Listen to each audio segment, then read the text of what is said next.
Welcome into the DNVR Avalanche Podcast presented by DraftKings Sportsbook. Use code DNVR when you sign up for a new account to get amazing odds boosts every single day. An off day for the Colorado Avalanche as they will be traveling back to Seattle for Game 6, but that doesn't mean there isn't any playoff action going on, as there have been playoff stuff every single day, even if the schedule did get a little bit jumbled these last couple of days. The interesting thing to me, and one of the few conversations that I wanted to have here, is every single series in round one will make it to at least game six. Almost certainly some of them will go seven. I can't remember the last time a round one has been this even across the board. So I wanted to dive in and get your guys' thoughts on why that is and how things are this season in particular. Um, some of the series aren't that surprising. You could see this coming with a Dallas Minnesota series, something like that. I think for sure. But what is it about this year that has so many close series going on? You hint at it, I think, in the description for the pod, including scoring being up on the whole.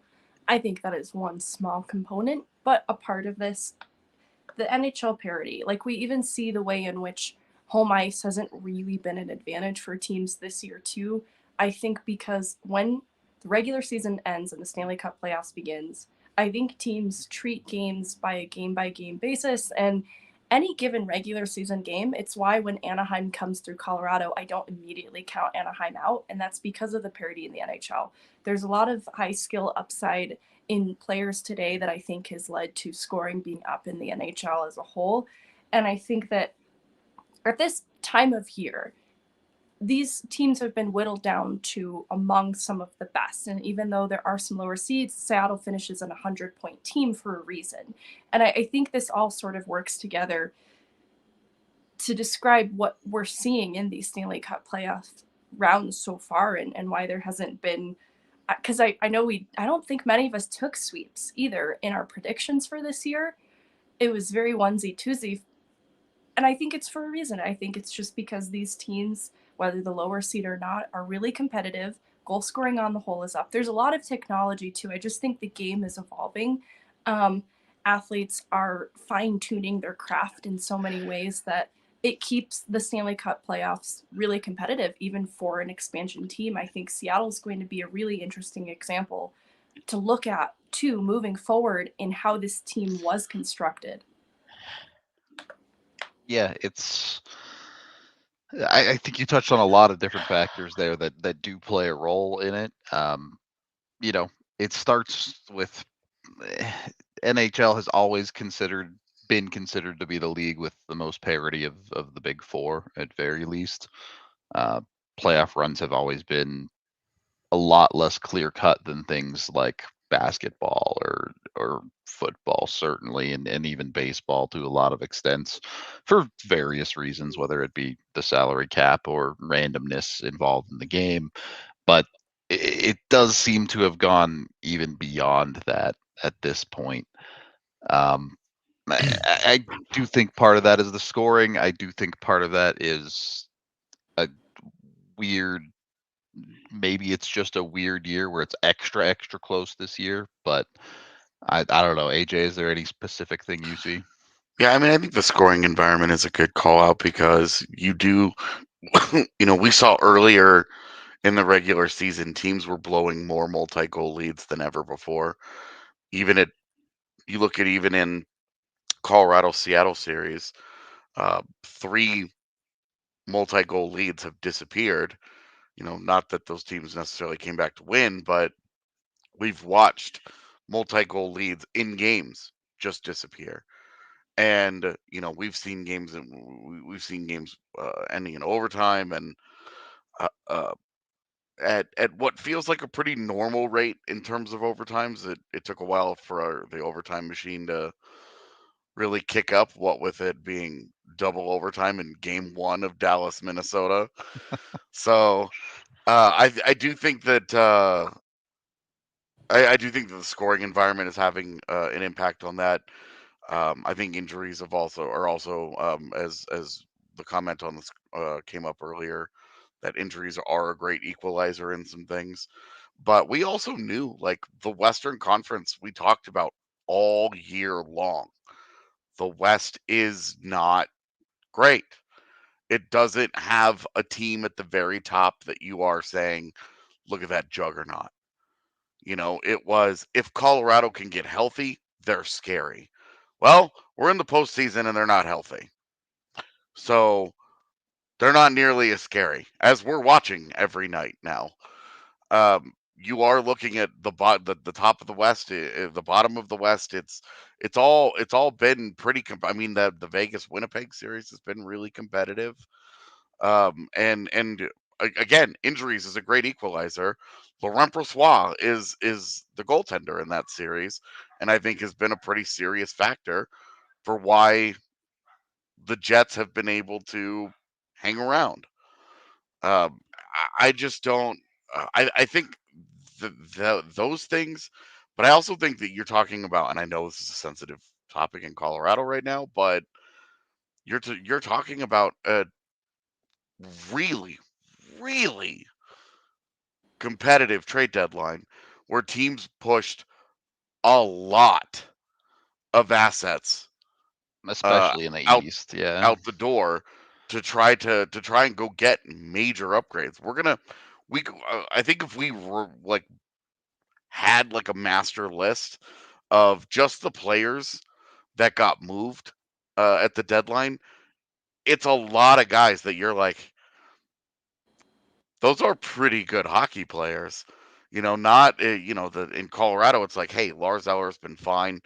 I think his addition has worked out just fine. Um, but you're talking Matthias Ekholm has helped transform that Oilers defense into what it's needed to be in to get into the postseason. You're watching, uh, Ryan O'Reilly has had a very big impact, and Achari has had a big impact over in Toronto. Like, you look at you look at some of how hard some of these teams went at the deadline, and you can say, okay, I think that's probably also, everybody raised the stakes a little bit, and as you mentioned, especially out east, everybody raised those stakes a little bit, and it's kind of interesting. Think about if Boston hadn't gone as hard as they did, would they have been able to survive 4 games without Patrice Bergeron? Would we be looking at that series as a potential massive upset if they hadn't gone as hard as they did? It's been.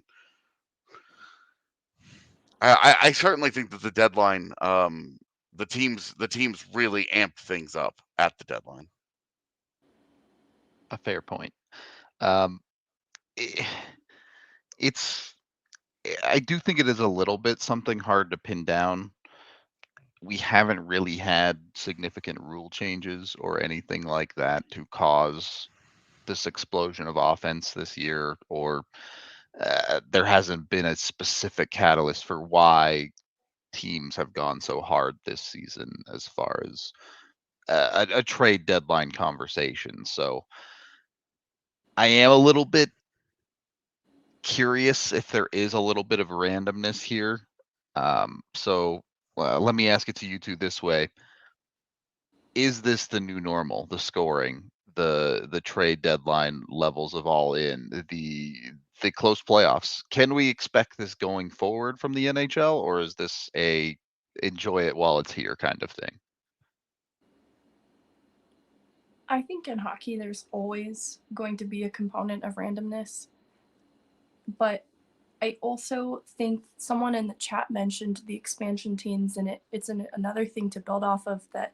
I think talent has been dispersed throughout the league, I'm going to say, because they each got to take their pick of parts of some of the best of teams of those unprotected players that have also distributed talent around the league, similar to what AJ's talking about with the deadline and the East going so hard this year. That I think the landscape, it is also kind of the immediate outcome of these expansion teams that's going to be realized but also stabilized over the span of the next couple seasons. unless there are more expansion teams. So for the purpose of this conversation, I think it is the new normal to a certain extent because of the goal scoring being up. I think that's going to continue trending in that direction.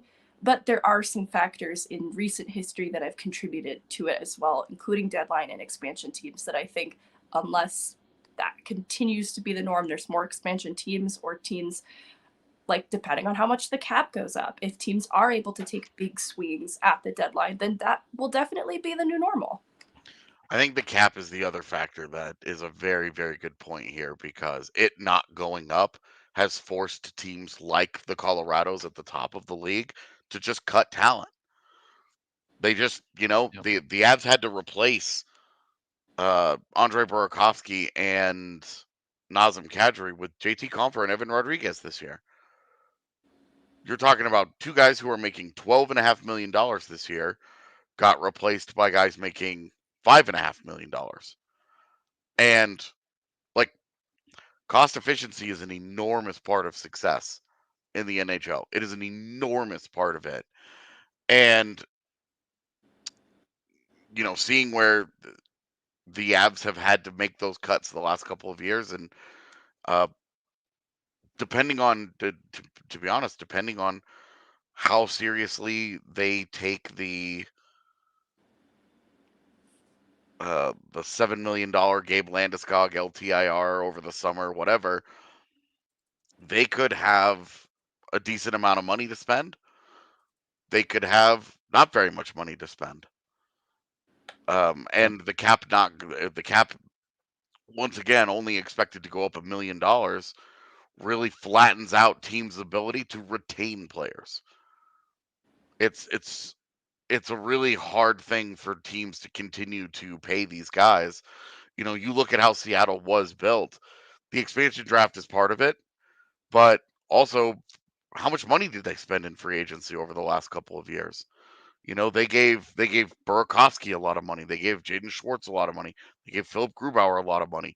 They gave Adam Larson and Jamie Alexiak a lot of money. They've been able to go out and just spend and spend and spend, because they started at zero. And it's interesting how, that's the cap is going up next year. Once the last of this debt, they've paid off. Well, they will have paid off all their debt by the end of this season. Yeah, and even if there's even if there's like this much left over, you're talking about, it will not be much. And the combination of new TV deals and everything else that's going to happen, the cap will be taking a pretty significant jump over the next couple of years, barring another pandemic. But you're looking at an environment where the top teams have had to just sit here and watch talent walk out the door. The Avs stole Devon Taves from the Islanders, but watching a Nazem Kadri walk out the door after a career year, or a Burakovsky, they just couldn't do anything about it. There wasn't a realistic path to keeping either one of those players, no matter how much people want to retcon Avalanche history here. There just wasn't. There was never going to be that. Barring giving away an even better player. Yeah, or I mean, barring Nazem Kadri's contract demands absolutely just going up in smoke. Yeah. And him being willing to take the most team friendly deal imaginable. It was never going to happen. Yep. There's a couple different things on both sides I want to dive into there. But first, we are brought to you by the people over at Pins and Aces, the official golf apparel merchandiser of DNVR. You can get your Pins and Aces merch today at pinsandaces.com. So go over there, check it out. Look at that. Megan's got a Pins and Aces hat right there, ready to go. She was on it. You can get those hats at pinsandaces.com. Use code DNVR to get 15% off your order. They also have shirts. They've got pants. They've got golf things. I say golf things because I mean like spikes or gloves, golf gloves, which are just called golf gloves, I guess. I don't know. I'm never good with names of merchandise. Yo, My favorite thing, though, go ahead. you get a free ball marker at if you spend more than $50, which I guarantee you will do. There you go. Yeah, The my hats are magnetic, and you can put the ball marker on your hat because it has a Yeah. little magnet, so it's also weighted a little bit too. And this one came with one. I'm not wearing it because it was a marijuana leaf.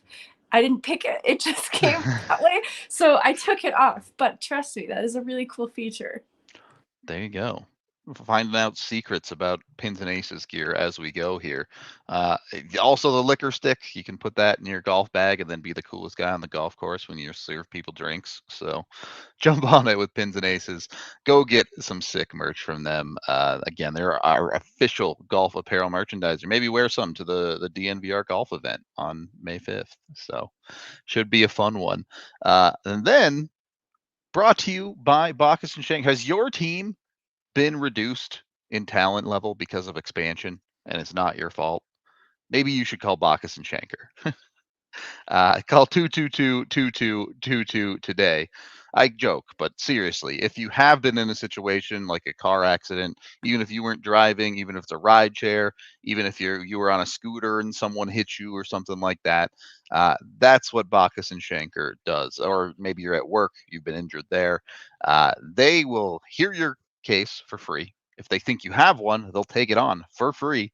And then you don't pay them until you win your case, which you will very likely do if Bacchus and Shanker has your back. They've done it for over 25 years in Colorado. They've won over $1 billion in money. It's that's actual dollars that they've won for their clients. So Won over very, $1 billion very good. in money. Yeah, I was like, wait a minute, Nice. it's just $1 billion. Yeah, it's more than that. They're very, very good at this. They've been doing it forever. Again, give them a call at 222-2222. I don't know. Was there too many twos there? Press 2 for a while. There might have been. Or go to coloradolaw.net to get a hold of Bacchus and Shanker today. Second period of the DNVR Avalanche Podcast presented by DraftKings Sportsbook. Okay. I want to get to the salary cap in a minute. First, I want to rewind and talk about this dilution of talent. How far is too far? If they expand 4 more hockey teams, is the talent too low? Does that take away from the product of the NHL? Or is that okay? Is that just a new normal for the NHL and where the league is at? At what point does it start to diminish?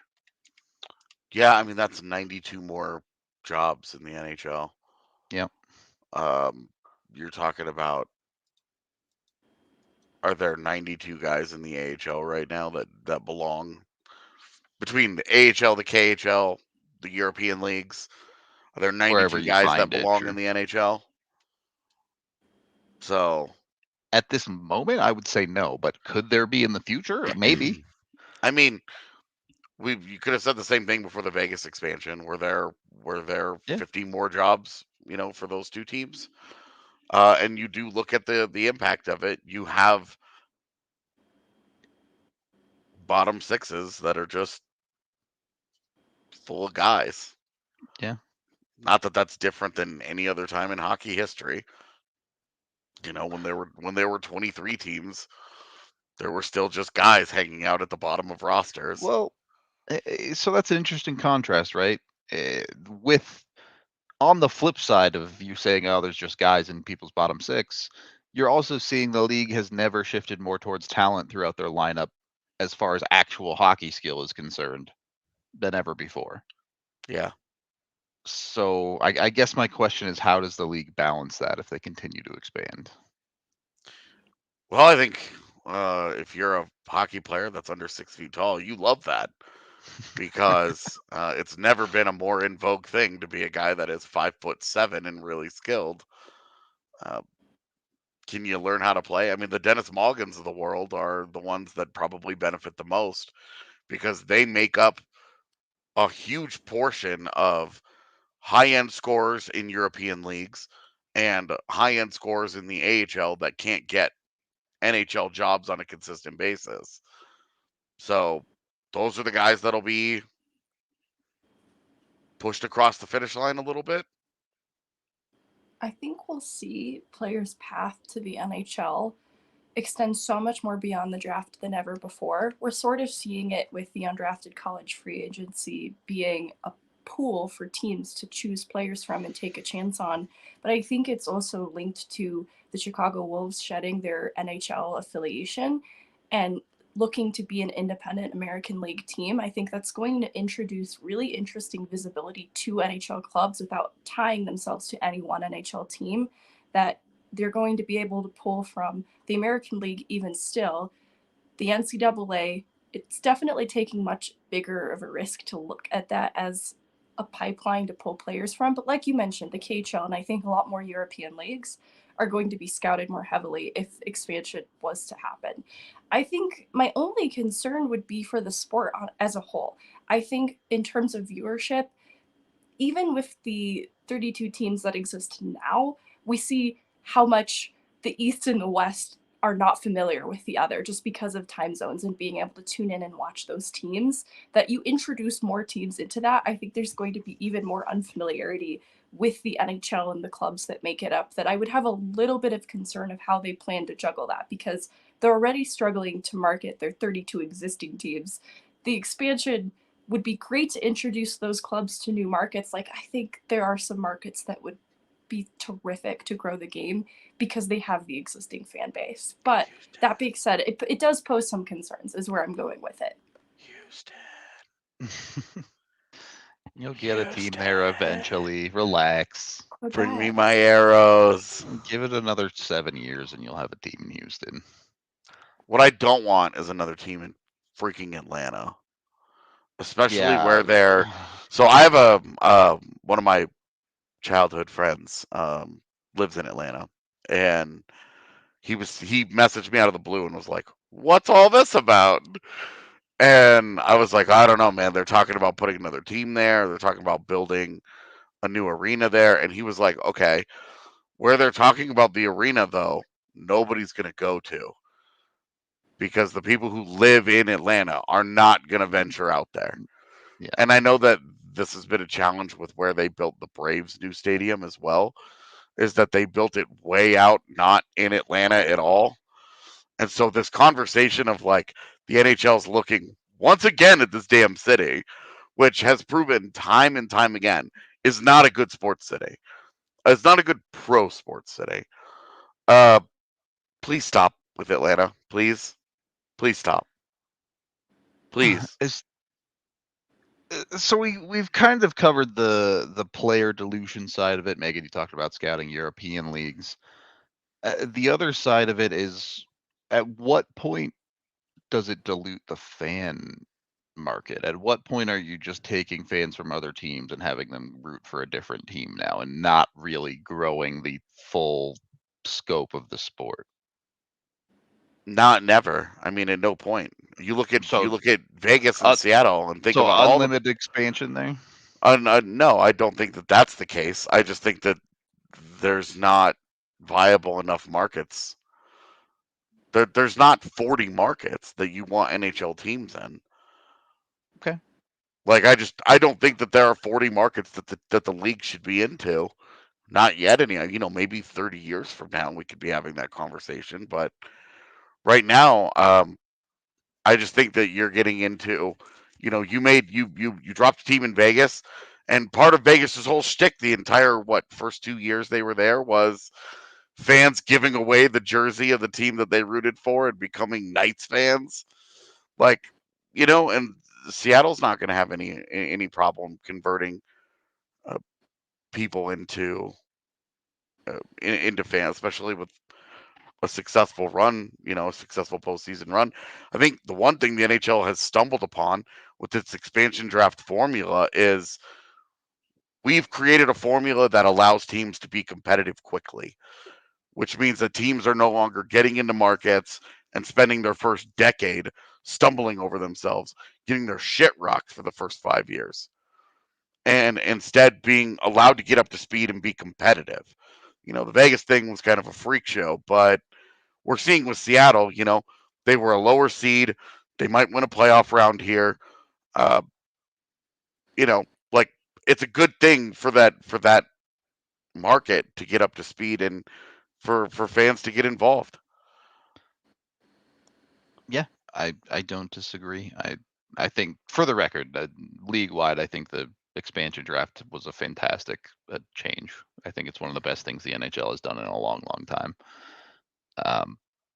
Just for, as we're talking about throughout this whole show, league parity. Let's go over here. As we've talked about the flat salary cap, we've talked about this happening in the NHL. Is a playoff year like this good for the NHL? Because I get diehard fans love parity. They want to see all the series go 7. They want to see all of these things. But we've seen in other sports, sometimes the best way to grow the game is the 90s Bulls, the New York Yankees in baseball Greatness. in the early 2000s. Yeah, teams that are just by far and away the best. The Warriors more recently in basketball. The NHL has not had a ton of that. I guess you can make an argument for the early 2010s Blackhawks is probably the closest they've come in the last 2 decades to a team that good. Does the NHL need that, or is this their path to more popularity? I mean, you look at last year's Stanley Cup final, and one of the huge talking points was this is one of the teams we've been waiting for in Colorado, and this is the juggernaut. This is the final boss. We have a defending Stanley Cup champion. We have a 2-time champion here going against, trying to build a dynasty here, going against one of the teams that we've been waiting for them to break through for a while. And it was one of the best finals we've had in a minute. Yeah, I mean, certainly since Bruins Blues went 7. Sure. But from a competitive standpoint, it was a great series. You know, games 2 and 3 were kind of blah, but the rest of them, I mean, great hockey, and the viewership, if I recall correctly, was pretty significant for it. So I do think that having the easy sell of you have a clear-cut villain trying to make a dynasty here is versus an upstart full of a bunch of talented guys that everybody likes to watch play, and then watching that talented team become the villain. That's sports, baby. Like, that's what you want. If you have, I don't think, for example, I don't think it was great for the league to have Dallas and Montreal go get rocked by Tampa Bay in the Stanley Cup final. Arguably 2 of the worst choices they could have gotten to the finals for them, I think. And as much as the Montreal fan base rocks, like, and like brings the attention and the love, that team just, wasn't that good. It just wasn't. Yeah, like they earned their way there. Of course, it's not the NHL's or it's not the NHL's fault. They like that Montreal just sort of bopped its way there. Yeah, exactly. But it's, you look at the attention of that series got paid. That upstart is fun for that fan base. That like surprise entrant is fun for that fan base. It is not fun for the casual hockey fan. Yeah. People are not interested in watching teams they don't think are very good in a cup final, for example, in my opinion. Okay. Megan, where do you fall on this? Is there a path to growing the casual fan base through lack of dynasties? I am not an expert on this topic, but it's also hard for me to take off my hockey glasses because the NHL doesn't need to convince me to be a hockey fan. I already am. And so I find these storylines that I find interesting, like even the regular season that the Boston Bruins have. To me, I think that would be engaging to the more casual fan, especially because Boston has such a strong fan base in all their pro sports. To me, it's a layup. There's not even really anything required there. That could be fun. Even the Avs having 2 sweeps last year, kind of emerging as their own version of a juggernaut against the defending, Tampa Bay Lightning. That's a fun storyline. That's kind of sells itself. Where I think the league falls short and where I don't trust them to handle marketing responsibly is in marketing their top stars, because that would appeal to a lot of people, regardless of your geographic location, to attach yourself to just the stars among the league, no matter where you are from. And that's where I think they fall short in just looking at this year's All-Star game. I think there was a lot of opportunity for them to capitalize on the personalities that make up this sport, because I think that is something that basketball has done particularly well, the NBA, that hockey is not taking advantage of. And so it's just a lack of trust in the NHL to do this responsibly, but I think it's possible because this is a fast sport with very few stoppages. It has the finesse and the skill of skating and goal scoring, but also the physicality that draws a lot of football fans. To me, it feels so obvious that it shouldn't even be a difficult sport to market. I think the viewership, too, for what it's worth from this first round so far, has been really good for the NHL playoffs. So I'm encouraged that maybe some of these really close series that are just exchanging blows back and forth hasn't hurt viewership so far. I do think as we get closer to a final, as far as who tunes in for that or not, it'll become a little bit dependent on what the storyline is. I remember last year when it was Avs Lightning, I went on TikTok, which is probably a weird place to look for information, but I was going in lives after the other to ask people who they thought would win the final. And most people were familiar with Tampa. Not a lot of people really were counting on the Avalanche because they weren't familiar with the regular season that they had. So the dynasty element actually does matter because it builds familiarity for the casual fan of sports, that they can absolutely work alongside that, because there are players having record seasons like Connor McDavid, Nathan McKinnon, that are unearthing records, that have been previously held for so long, that I think are also going to sell themselves in a different way. Okay. I guess the point we're trying to dig at is how do they garner more casual fans initially. But before we get into that, we are brought to you by FOCO. If you're a diehard fan of not just a hockey team, but any sports team, FOCO has you covered. You can go to FOCO.com, you get their bobbleheads, you can get licensed apparel, whether it be shirts, pants, hats, you name it, of whatever team you want. Could be the Avs, could be the Nuggets, could be, if you are, a terrible fan of sports, could be like the Boston Celtics or something, but who roots for the Boston Celtics? Nobody. Go over to FOCO.com, use the DNVR code to get 10% off your order. Whatever you get, go check it out. They have a bunch of cool stuff ranging from like pins and Crocs and other cool stuff too. So if you want something a little bit different, they got you covered there with FOCO. Av stuff would be preferred if you're asking us, but I'm not going to judge your sports team choices. Get whatever you want. Use code DNVR over there for 10% off, and then use it over at Shady Rays to get 50% off your order when you order 2 pairs of sunglasses or more. Shady Rays has some of the coolest sunglasses out there. Not going to lie to you. They're all very dope. Everyone at DNVR loves their pairs, even if it is just used to block out the lights on the podcast set. Sometimes you got to get creative, but they have different kind of polarizations if you want something specific. If you're a gamer nerd like me, they have blue light filtering ones too, so they've got you wherever you might need it. Go check them out. They have tons of different pairs, like I already mentioned, even ski and snowboard goggles if that's your thing. And their coolest part is their returns policy for the first 30 days. Break them, lose them, don't like them, just let them know, send them back, and they'll get you a new pair shipped out to you stat. So again, shadyrays.com, or if you're local, they have a brick and mortar in the Park Meadows Mall. Be sure to use that DNVR code. Third period of the DNVR Avalanche podcast presented by DraftKings Sportsbook. You look at I think the playoffs in particular is where you get the most casual fans tuning into sports that maybe they don't usually during the regular season, or maybe they check in intermittently and things like that. And you're never doing a great job. Obviously, every league can always be doing things better.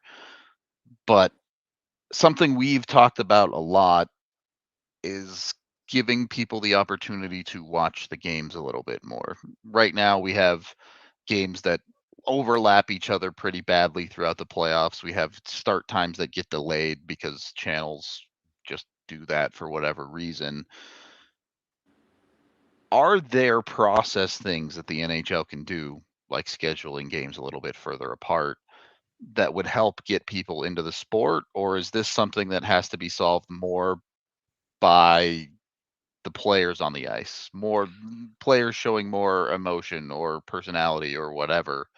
Or is this more of a league problem? Yes, both. I mean, I think they're Okay, intertwined. Like sure. scheduling obviously isn't great when you're talking about games getting kicked to true TV. Uh, Yeah.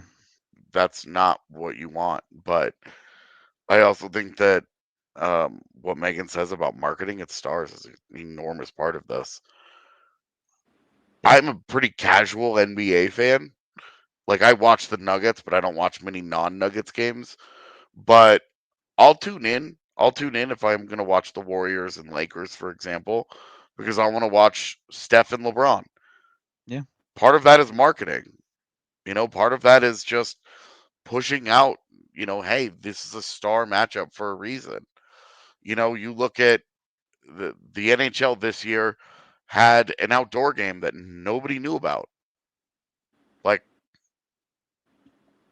nobody like there was an outdoor game going on, and people who follow the NHL every day were Didn't like, even "Oh, know. Yeah. this is the Stadium Series game? Cool." They've taken their best ideas and they've reduced them down. They've watered them down now to where the only fan bases that care about that stuff are the ones that are involved. The the global series got announced. First of all, thrilled the Avalanche weren't involved. Yeah, no kidding. Just from a scheduling perspective, we know how much the organization did not like it the last 2 years. But I mean, marketing its stars and its teams is a thing that it sucks at. It's bad at it. It's actively bad at it, and I just think that is a thing that they need to be doing a much better job of. They need to let these guys have fun. They needed, the All Star Game player draft where they're all getting drunk together and just being It's hilarious. nonsensical It's the best. Yeah. was one of the best ideas that they ever had, and they couldn't live with it. They were like, "Oh my god, what is this showing the kids?" Like, That people drink alcohol. yeah, that people get drunk and have a good time. Like, I just feel like, yeah, I agree that the trying to force rivalries is dumb with the playoff format. People get tired of, you know, 3 straight years of the same matchups. It's just not very interesting. I would much rather a Colorado Seattle teams that don't have history, that don't play a lot, than multiple years of Edmonton LA. As good as that series has been, It's a banger. you look at that series and you go, boy, this would have been just as great a series 2 rounds from now or a round from now if they'd won their way there instead of them forcing everything together the way that they are. And it just feels like their priorities are really misaligned with the fans. And I feel like most of us hockey fans feel like the league doesn't listen to us. It Yeah. doesn't take into account any of our feedback. It doesn't take into account any of the way that we feel about things. And they kind of just go, we think people are good with it. And the fan base is going, we're not good with it. So I think for me that there's a giant disconnect between how they sell the game and how the game gets consumed, that it leaves this huge ocean of opportunity that the league just doesn't know what to do with. Um, there's two other topics that I want to touch on. One starts with fandom. We have seen at times, I believe the NHL is maybe the most gatekeepy fan base of the big four. There's no doubt about that. Is there a solution to that? How do we get those gates open? How do we kick the door in? I think you just do it. And I'm talking about, oh, they don't listen to the fans, and I'm here like, all right, you take the gatekeepers and you just push them out of the way, and you just blow right through the gates, right? Uh, I think the NHL just needs to try stuff, and we've seen an element to that. The cartoon game that they had earlier this year Yeah. between was awesome. I freaking loved it. It was cute. It was weird. It was silly. It was a weird way to watch an NHL game. But I also know that Twitter was full of people who were like not hockey fans and were like, my kids are watching this thing and now they want a Caps jersey or something. And that's a great idea. Like that's a great idea to get kids involved into it. And I think if they ran with ideas like that more often and not just like did it as a one off, like, hey, look at this technology and this cute idea that we had, but make it a thing. Make that a Saturday morning. We all grew up on Saturday morning cartoons. Give us a Saturday morning cartoon game every week that kids can consume.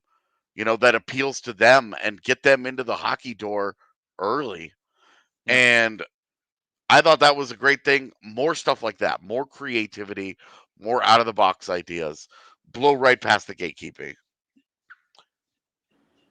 I Uh, think it goes without saying, and of course it is me who ends up saying this, but it's in alignment with what AJ's saying. Diversifying hockey, having different faces in hockey, is a direct response to gatekeepers. They are used to seeing the same type of person discussing the game, coaching the game. Like, there has been a lot of movement, and whether it's progressive or fast enough to everyone's liking will always be in question. But I think, and I'm in favor of diversifying the sport of hockey, just in terms of who's watching it, who's welcoming the sport, who's covering the sport. And I know it's easy for me to say that, but because it benefits me. But I think that having more people in hockey, more women, more minorities, shuts down gatekeepers. It just because it puts more people who aren't gatekeepers inside of the sport. And I think that extends more arms and invites more seats at the table and just shoves aside the people who don't believe that. I'm all for this. I'm all yeah, for this. absolutely. Related to that somewhat, and I'm going to use baseball as an example here because it's baseball and hockey that are the two sports where the old boys club gets talked about the most. We are seeing the pitch clock in baseball and other changes that, in my opinion, have genuinely revived the sport. Yep. eh, for the better in every imaginable way of going and trying some stuff and not listening to the people who are saying, oh well, the sanctity of the game and it hasn't changed in 100 years or whatever.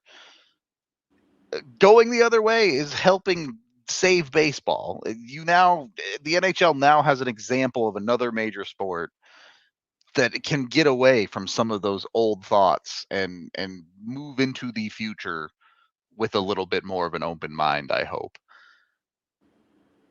And to me, that's the biggest way that they can not just grow the fan base, but make the sport better in every way.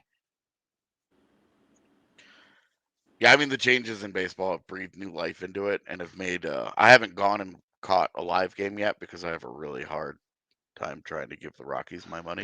There's a whole other conversation there for Colorado, but yeah, But like, I am dying to catch a game in person just to see how different it feels. Because my typical experience there would usually be by about the seventh inning, I was usually pretty good. I was like, all right, I'm getting a little antsy. yeah. And times have been way down, and they took major steps to try and say, hey, we want to address. Pace of play is not a problem in hockey, in my opinion. Uh, it's one of the most appealing parts of the sport. I would say just a better marketing, and absolutely agree with Megan that a more diverse profile of people who are selling the sport would go a long way. I think the league just does a terrible job of reaching people and finding different avenues to say, hey, come check out our sport. whereas other sports are in people's houses and in people's lives constantly. Yeah. All right. Didn't really know this was gonna go this way with the conversation, but that's off day shows sometimes. So I think it was a good conversation. Very quickly, not gonna ask you to make predictions, but vibes for Game 6 for Colorado. Nervous energy. I think Go they're ahead. going to empty the tank, and I think they can win Game 6. But I'll leave it at that. I don't know what comes after that. What Game 7 would look like. I think they have Game 6 in them, and it's going to be a really big test. I was looking at Twitter, the Bednar availability from earlier this afternoon. Jesse was tweeting from it, and I share in the frustration that they've overcome so much in terms of adversity throughout the regular season that it almost makes this point of the playoffs a little bit frustrating. And understandably, this has taken such a huge mental toll on this team that I can believe that they are experiencing mental exhaustion. And that's why I think they give everything they have to Game 6, but they've given so much. I worry a little bit that they're spent. That's my concern too. It was my concern with the third period last night and just the way that it looked, where there was no big push there. It just looked like a team that it didn't have anything left. Um, they had given what they could to get here, and no Makar, no Nichushkin, I think was just a bridge too far. I said it on last night's show. I think it was a bridge too far. They just couldn't. It was just one more obstacle that they just could not overcome. And getting Kale back for tomorrow breathes new life into that possibility that they could stave off that elimination. But I do wonder if they empty that tank tomorrow and we get a Game 7. Anytime you're in a Game 7, you're in a coin flip. Anything can happen. Any bounce can happen. You have no idea how it's going to go. But I'm proud. I'm proud of the way that they have fought this year, and I think it really sucks that what they have accomplished this season is going to get overlooked if they lose in the first round and they say, "Oh, we lost in the first round to an expansion team." There are already people who are embarrassed and upset and like freaking out about it, and just I think it completely takes for granted what a hard accomplishment it was for this team with the adversity that it faced to get here. You know, both Vegas and Colorado overcame tremendous historical odds to win a division with the injury issues that they had. The difference was Vegas got healthy. They got Mark Stone back at the start of the postseason. Now, I talked about injuries earlier, Brossois in net, blah, blah, blah, blah, blah. But with the Avs, it's only gotten worse. I mean, and it hasn't even been injury. Nichushkin, for personal reasons, leaves mid series. Yep. And the Avs just don't have the depth this year to make up for that. They just don't. They're just not good enough to handle those kinds of losses straight off the top and just be like, well, that's that. You know, they're just not good enough. And so my vibe for tomorrow is I would love to see a Rage Against the Dying of the Light, little Dylan Thomas in them, but I don't know that they have anything left. I just don't know that they have anything left. So I will say two things. One, it's an elimination situation. They don't care about tomorrow, as in the concept of tomorrow. They very much care about the game tomorrow. But Game 7 is your problem after Game 6 is done. That's not even something they're thinking about. And two, wherever they are at, this team will believe that they can do it until the clock strikes midnight. Mentally, I believe they think they can do it. Can they actually do it? We have to wait and find out. We'll see in the games. But I do think they believe it. They can and will do it. We'll see if it actually plays out that way.